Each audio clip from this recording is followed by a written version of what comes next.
Hello everyone. तो आज हम स्टार्ट करेंगे एक नया टॉपिक। जो हमारा टॉपिक है strength of electric current of A given conductor depend on the two factors. देखिए, किसी कंडक्टर के अंदर मान लीजिए आपके पास कंडक्टर है, इसमें जो करंट का फ्लो कर रहा है, करंट की स्ट्रेंथ जो है इसके अंदर दो फैक्टर्स पे डिपेंड करती है। आज हम वहीं दो फैक्टर्स को पढ़ेंगे और उनके बेसिस पे हमारे पास कुछ न्यूमेरिकल्स है, उसको सोल्व करने की कोशिश करेंगे। तो आप इस वीडियो को ध्यान से देखिएगा। Let's see on the board. So I am Harit from Secopedia. This is my personal and motivational channel.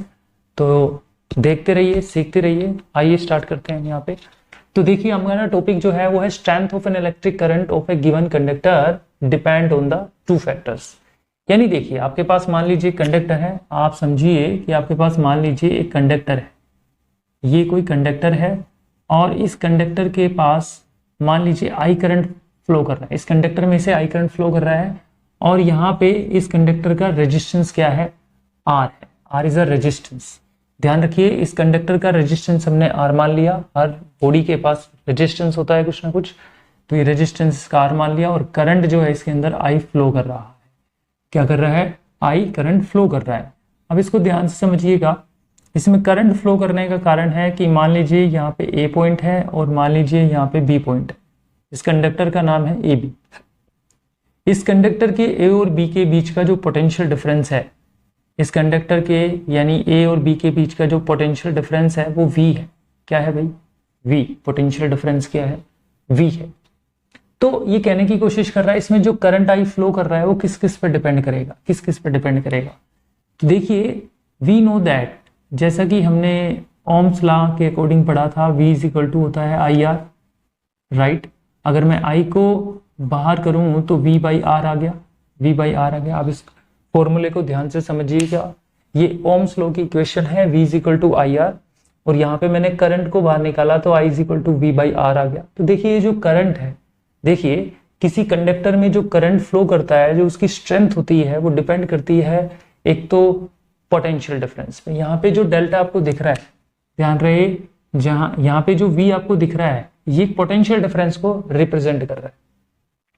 चाहे आप डेल्टा लिखिए चाहे आप V लिखिए, तो मैंने यहाँ पे V लिख लिया। ये V जो है पोटेंशियल डिफरेंस है इन दोनों पॉइंट्स के बीच का। तो यहाँ पे देखिए, ये जो करंट की स्ट्रेंथ है वो पोटेंशियल डिफरेंस यानी V पे डिपेंड करती है। यानी करंट की जो पोटेंशियल, देखिए करंट की जो स्ट्रेंथ है वो डायरेक्टली प्रोपोर्शनल है V के, यानी वोल्टेज बढ़ेगी तो करंट भी बढ़ेगा। और करंट जो इन्वर्सली प्रोपोर्शनल है रेजिस्टेंस के, यानी रेजिस्टेंस बढ़ेगा तो करंट घटेगा, यानी रेजिस्टेंस घटेगा तो करंट बढ़ेगा। तो आपने यहाँ पे आज सीखा, वो क्या सीखा कि the strength of current is depend upon the two factors. One is potential difference across the end of the conductor and second is resistance of the conductor, resistance of the conductors. So there are two factors affected the current flow in a conductor. यानी किसी conductor में जो current flow कर रहा होता है, किसी conductor में जो करंट फ्लो कर रहा होता है वो दो चीजों पे डिपेंड करेगा। एक पोटेंशियल डिफरेंस जो कंडक्टर के एंड के अक्रॉस जो पोटेंशियल डिफरेंस है वो, और एक आपका होगा रेजिस्टेंस, जो इसके पास रेजिस्टेंस है। आइए हम कुछ क्वेश्चंस करने की कोशिश करते हैं। तो आपके पास फर्स्ट क्वेश्चन ये है, what will be the strength of current in a conductor.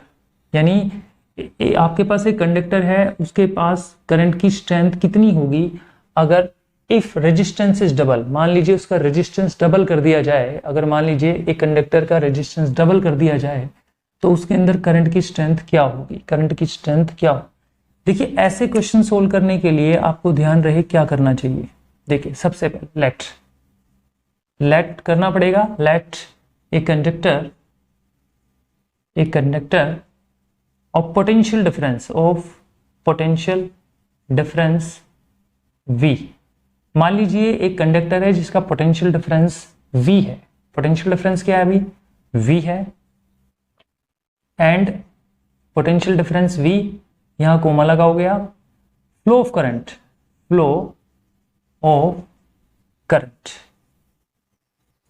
Current I, और उसमें I करंट फ्लो कर रहा है। एंड इट्स रेजिस्टेंस R, और मान लीजिए उसका रेजिस्टेंस R है। ध्यान से देखिए, ये लाइन आपको लिखनी होगी कि let a conductor of potential difference V and flow of current I and its resistance R। ये तो पहले से ही था, स्टार्टिंग में क्या था, एक कंडक्टर था, उसके पास पोटेंशियल डिफरेंस V था और करंट उसमें I फ्लो कर रहा था, उसका रेजिस्टेंस R, राइट। तो आपके पास अगर इस इक्वेशंस के अकॉर्डिंग चले तो आपके पास वी नो दैट, जैसा कि हमें पता है जो V होता है वो किसके बराबर होता है, IR के बराबर होता है, राइट, IR के बराबर होता है। तो स्टार्टिंग में V था, I था, R था, तो यहां से अगर हम I निकालेंगे तो I क्या हो जाएगा आपके पास, V बाई R हो जाएगा। क्या हो जाएगा, V बाई R। तो करंट हो जाएगा V बाई R। तो जनरली आपके पास जो करंट है वो V बाई R हो जाएगा। अब आप ध्यान से देखिए इसने क्या कहा, नाउ अब क्या कह रहे हैं, नाउ अभी कह रहा है कि रेजिस्टेंस इज डबल। यदि मान लो रेजिस्टेंस को डबल कर दिया जाए तो आपके पास जो रेजिस्टेंस, नया रेजिस्टेंस हो गया वो पुराने वाले रेजिस्टेंस के डबल हो गया। देखिए आप खुद देखिए, जो नया रेजिस्टेंस यानी R डैश को मैंने न्यू रेजिस्टेंस मान लिया, ये कह रहा है कि रेजिस्टेंस इज डबल, यानी पहले रेजिस्टेंस R था, अब उस नया रेजिस्टेंस जो हो गया वो पहले का डबल हो गया, राइट। अब देखिए जो करंट निकालेंगे, न्यू करंट कितना होगा, यानी what will be the strength of current. तो न्यू करंट कितना होगा, हम लिखेंगे I डैश, यहाँ V का V लिखेंगे क्योंकि पोटेंशियल डिफरेंस तो उतना ही है। रेजिस्टेंस जो है, न्यू रेजिस्टेंस क्या हो गया, R डैश। सो V अपॉन R डैश कितना है, डबल हो गया, तो 2R हो जाएगा आपके पास। क्या हो जाएगा, 2R हो जाएगा। ध्यान से समझिएगा, 2R हो गया। अब देखिए जो न्यू करंट है आपके पास, new current is equal to, ये हो गया आपके पास V 1/2 और ये हो गया आपके पास V बाई R। ये क्या हो गया भाई, V by R। This is your V by R, यानी V अपॉन 2R को हम 1/2 इंटू V बाई R भी लिख सकते हैं। अब ध्यान से देखिए जो V बाई R है वो I के बराबर है, जो पहले सबसे पहले जो करंट था I के बराबर है। तो जो I डैश है आपके पास वो कितना हो गया आपके पास, 1/2 I। अब आप खुद देखिए रेजिस्टेंस को डबल करने पर न्यू करंट जो है पहले वाले करंट के क्या आ गया, हाफ आ गया, यानी हाफ, यानी आधा करंट हो गया, आधा करंट हो गया। अगर रेजिस्टेंस को आप डबल कर देते हो तो करंट यहाँ पे हाफ हो जाता है। तो इसने सही कहा था कि रेजिस्टेंस जो है वो इसके इन्वर्सली प्रोपोर्शनल है, करंट जो है रेजिस्टेंस के इन्वर्सली प्रोपोर्शनल है, यानी इसको डबल करने पर ये हाफ हो जाता है, इसको डबल करने पर क्या हो जाता है, ये हाफ हो जाता है। चलिए आगे हम नेक्स्ट क्वेश्चन देखते हैं। If potential difference of end of conductor is halve, what will be the strength of current in conductor. सोचिए इसने क्या कहा, इसने कहा अगर पोटेंशियल डिफरेंस किसी कंडक्टर के एंड्स पर हाफ कर दी जाए तो सबसे पहले क्या करेंगे, let potential difference of conductor V, किसी कंडक्टर की पोटेंशियल डिफरेंस V है, कोमा करंट जो है उसका वो I है, राइट, एंड करंट I है, एंड रेजिस्टेंस जो है, रेजिस्टेंस उस कंडक्टर का, जो भी कंडक्टर ले रखा होगा उसका रेजिस्टेंस R है। नाउ अब हमने मान लिया कि मान लीजिए कंडक्टर का पोटेंशियल डिफरेंस V है, करंट I फ्लो कर रहा है, रेजिस्टेंस R है, तो वी नो दैट, हमें पता है कि V इज इक्वल टू क्या होता है, IR होता है। अब इसने क्या पूछा आपसे, करंट की स्ट्रेंथ पूछी आपसे, तो करंट को अगर बाहर निकालोगे तो क्या आ जाएगा, V बाई R आ जाएगा, राइट, V बाई R आ जाएगा। अब आप इसको ध्यान से समझिएगा। अब क्या कह रहा है, नाउ देखिए अब क्या कह रहा है, अब आप इसको ध्यान से समझिएगा। अब ये कह रहा है कि potential of end of conductor is hall.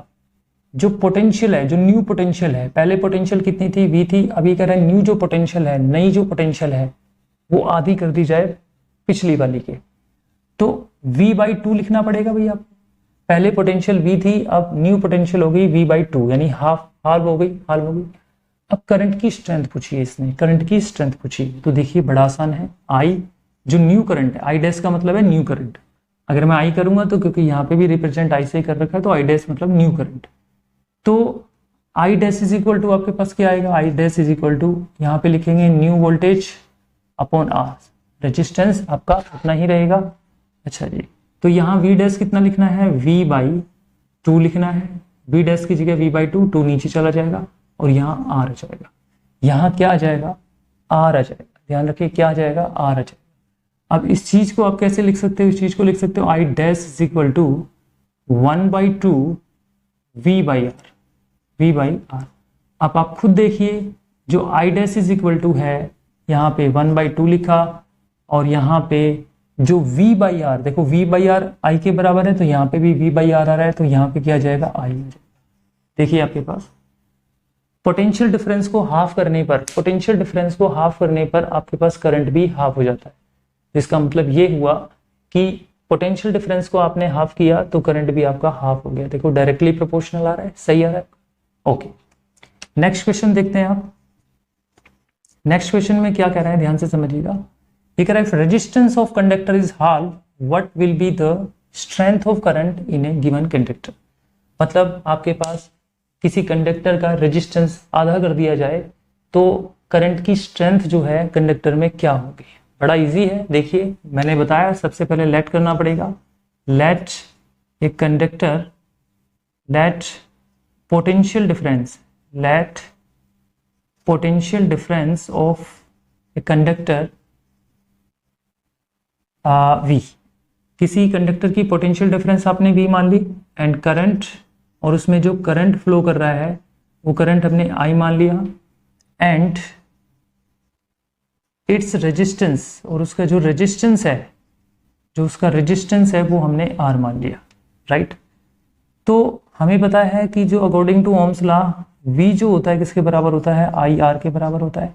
I को एलिमिनेट करेंगे तो V बाई आर आ जाएगा, right. I is equal to V by R आ जाएगा। नाउ अब क्या कह रहा है, अब देखिए क्या कह रहा है। अब ये कह रहा है कि भाई आपके पास रेजिस्टेंस हाल्व हो गया, नया रेजिस्टेंस, न्यू रेजिस्टेंस जो है पहले वाले रेजिस्टेंस का हाफ हो गया। देखो जो न्यू रेजिस्टेंस जो आया, क्योंकि कह रहा है ना पहले तो रेजिस्टेंस R था, अब इसका हाफ हो गया, halve, what will be the strength of current. तो करंट की स्ट्रेंथ पूछिए। तो देखिए हम करंट की स्ट्रेंथ निकालेंगे तो न्यू करंट आपके पास क्या आएगा, देखते हैं। V देखिए सेम है, V का कुछ नहीं बोला तो सेम लेना। यहाँ पे रेजिस्टेंस हाफ कर दिया, यानी R dash new resistance V by resistance half कर दिया तो R बाई टू, जो 2 नीचे आएगा वो ऊपर चला जाएगा, राइट। 2 जो है R बाई 2 आएगा वो ऊपर चला जाएगा अकॉर्डिंग टू मैथमेटिक्स। अब यहाँ पे आपके पास क्या आ गया, यहाँ पे आ गया 2V बाई आर। अब यहाँ पे देखिए जो न्यू करंट आया आपके पास, न्यू करंट यहाँ 2 लिखेंगे, और जो V बाई आर है, देखो V बाई आर किसके बराबर आ रहा है, I के बराबर आ रहा है, तो हम यहाँ रखेंगे I।